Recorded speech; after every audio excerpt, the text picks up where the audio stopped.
Two people walk into the same job interview. Same resume, same answers, word for word.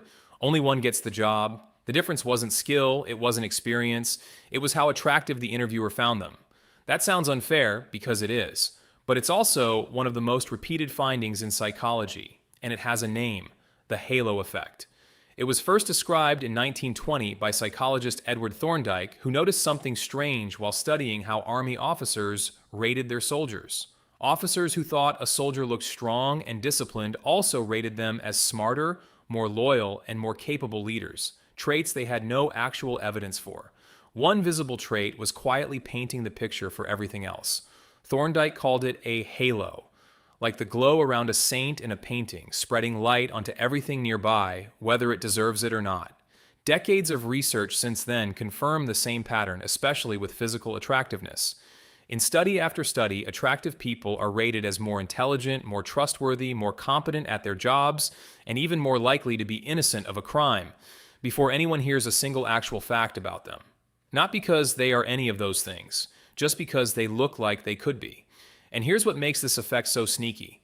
It works in the opposite direction too. Psychologists call it the reverse halo, or sometimes the horn effect. One negative trait can make everything else about a person look worse, even things completely unrelated.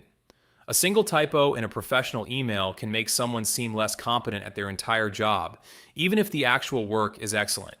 A messy first impression can quietly follow someone through months of otherwise good performance. This isn't just personal bias. It's baked into systems we trust to be fair.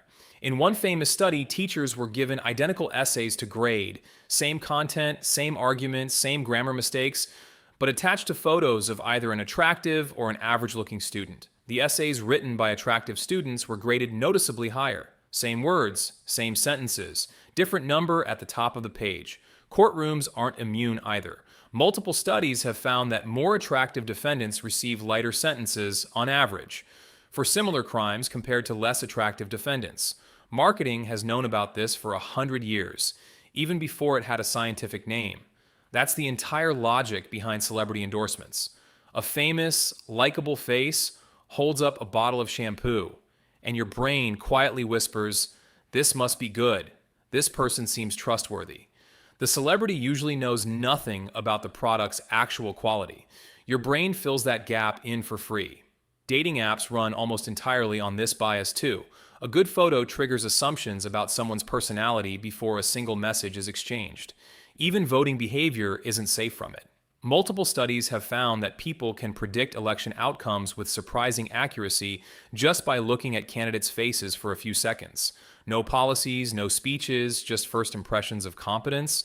So why does your brain do this? Because forming a full, accurate picture of someone takes time and effort. One clear, easy-to-read signal, like a face, is a shortcut. Your brain grabs it and builds the rest of the story around it, whether that story is true or not.